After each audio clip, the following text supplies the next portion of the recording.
پہلے وہ بھٹک جاتا ہے، لیکن جب وہ دیکھتا ہے کہ اب دنیا اس کو دھتکار رہی ہے، اب دنیا اس کو روز بروز مشکل کے اندر، تکلیفوں کے اندر، پریشانیوں کے اندر دھکیلتی جا رہی ہے، اور مصرف جو ہے وہ پریشان ہی پریشان ہوتا جا رہا ہے، لیکن ایک ٹرننگ پوائنٹ اس کا یہ آتا ہے کہ وہ ایک بات کو جان جاتا ہے، اور وہ بات کیا ہے کہ میرے باپ کے گھر میں بہت سارے نوکر چاکر ہیں، میرے باپ کے گھر میں افراد سے روٹی ملتی ہے، میرا باپ ایک بڑا امیر آدمی ہے، میرے باپ کے پاس جائیداد ہے، مال و دولت ہے، اور میرا باپ مجھے اس دلدل سے چھڑانے اور بچانے کی ہمت رکھتا ہے، طاقت رکھتا ہے۔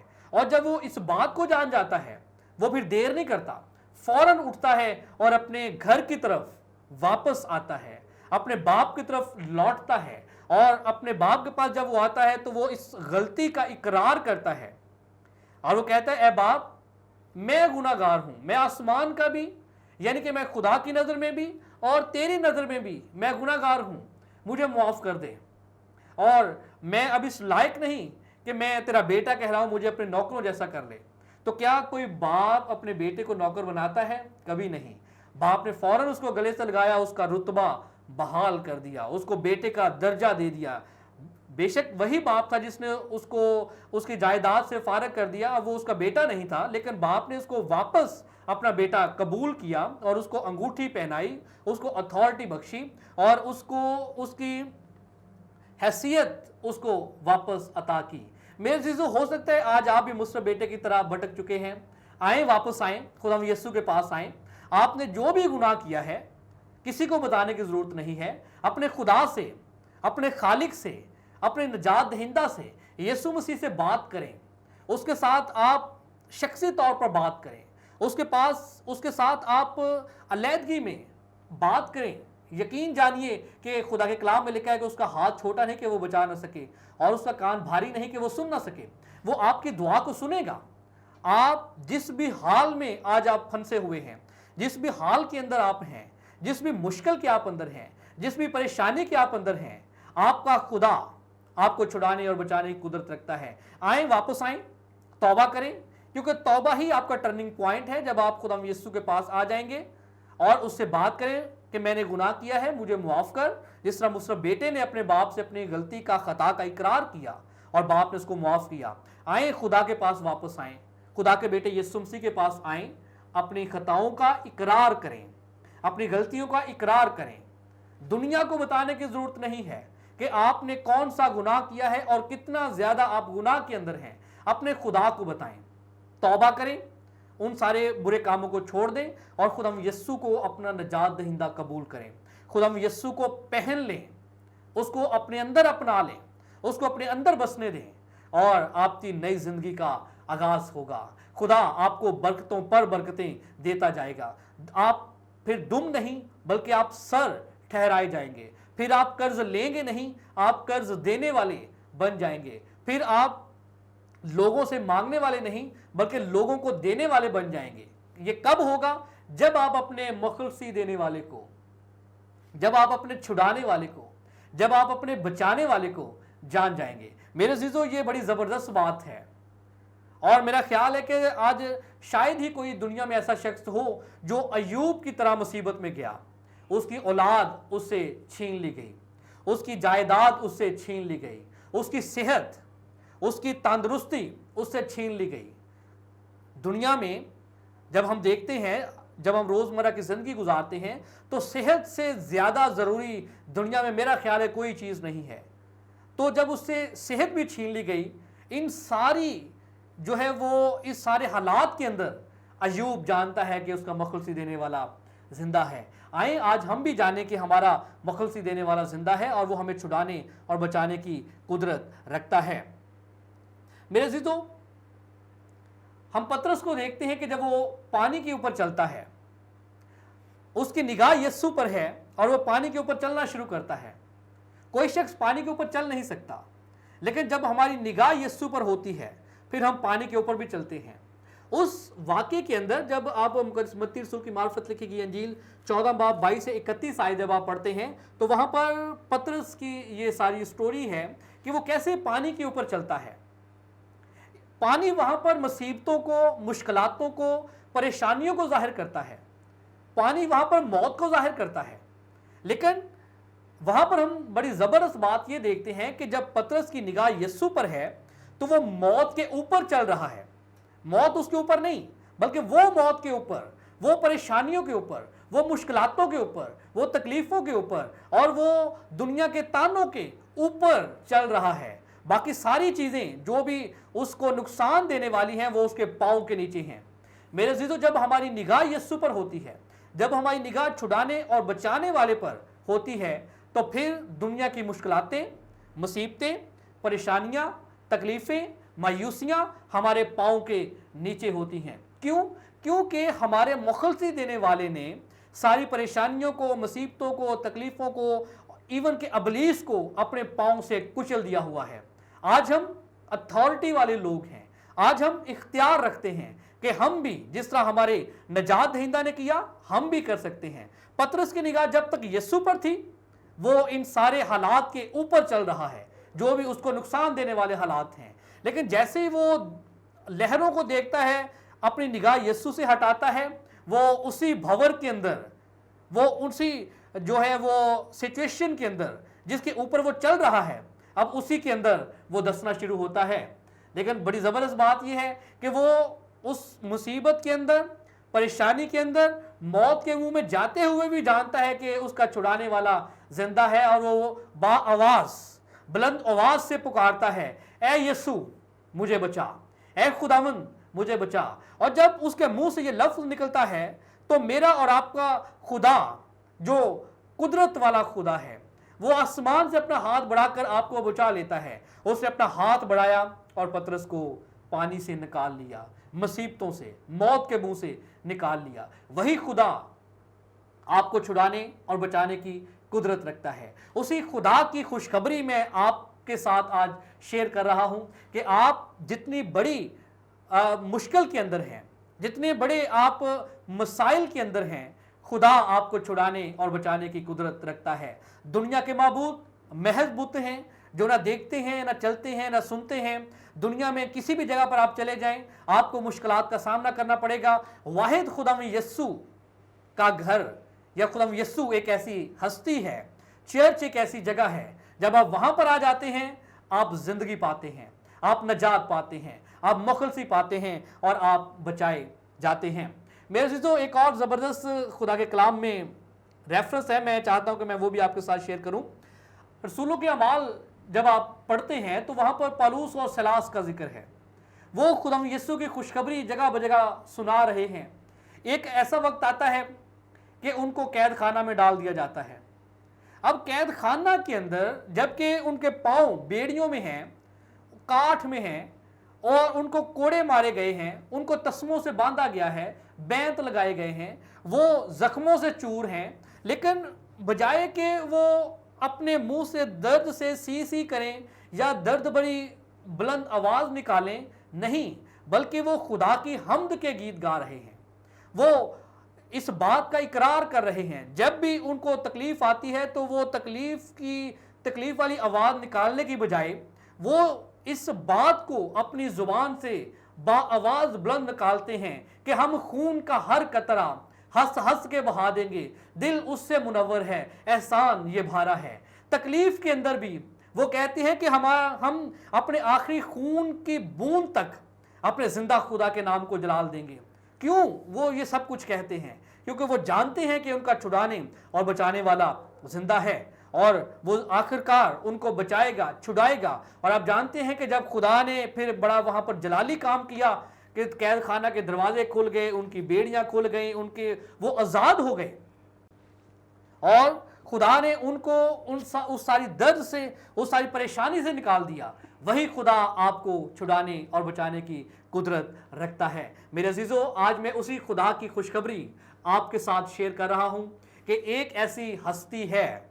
پچھلے دنوں میں ایک انڈیا کی ایک بہن ہے، اس کی گواہی سن رہا تھا کہ وہ ہندوازم سے جو ہے وہ تعلق رکھتی ہے، اور وہ 32 کروڑ خداؤں پر ان کا اعتماد ہے، وہ ایمان رکھتے ہیں، لیکن وہ کہتے ہیں کہ وہ 32 کروڑ مجھے بچا نہیں سکے، ایک ایسی ہستی تھی جس نے مجھے بچایا اور چھڑایا، اور وہ بڑے فخر سے کہتے ہیں کہ وہ ہستی میرا اور آپ کا چھڑانے والا یسوع ناصری ہے۔ میں اسی کی خوشخبری آپ کے ساتھ بھی شیئر کر رہا ہوں کہ وہ آپ کو چھڑانے کی، بچانے کی، سنبھالنے کی قدرت رکھتا ہے، وہ آپ کی فکر کرتا ہے۔ آئیں آج اسی یسوع کو اپنا لیں، اس کو اپنے اندر جگہ دے دیں، تاکہ خدا صدا آپ کو اپنی پناہ میں رکھے، آپ کا ہراول ہو، آپ کا چنڈاول ہو، آپ کے اٹھتے بیٹھتے چلتے پھرتے صدا وہ آپ کو اپنی پناہ میں رکھے۔ خدا ذات کلام کے سبب سے آپ سب کو کثرت سے برکت دے۔ God bless you. ابھی آپ نے خدا کا کلام، خدا کی آواز، خدا کے بندہ شہزاد اٹھوال سے جو ایف سی کالج سے تعلق رکھتے ہیں اور آج ہمارے درمیان تھے، اور بڑی خوبصورتی سے انہوں نے خدا کے کلام کے اس بھید کو آپ تک پہنچایا کہ ایوب جو کہ جسے صابر بھی کہتے ہیں، صبر کرنے والا، اس کا ایمان کس قدر خدا پر تھا کہ اگرچہ وہ ایک مردہ سا تھا لیکن وہ اس بات پر ایمان رکھتا ہے کہ اس کا مخلصی دینے والا، اس کا بچانے والا، اس کا چھڑانے والا زندہ، اور ایک دن اس کو اٹھا کھڑا کرے گا۔ تو یہ بات پر ہمارا بھی ایمان ہونا چاہیے کہ ہم خواہ کتنی ہی پستی میں کیوں نہ چلے جائیں، کتنی ہی مشکل میں کیوں نہ مشکلیں ہمیں گھیر لیں، لیکن ایک ہمارا بچانے والا وہ زندہ ہے۔ دنیا کے تمام معبود زمین میں ہیں، دفن ہیں، لیکن آپ کا اور میرا زندہ خداوند آسمان پر زندہ ہے، اور آج تمام دنیا اس کا انتظار کر رہی ہے کہ وہ جیسے بادلوں پر گیا تھا وہ پھر چھڑانے کے لیے، پھر بچانے کے لیے ہمیں آئے گا۔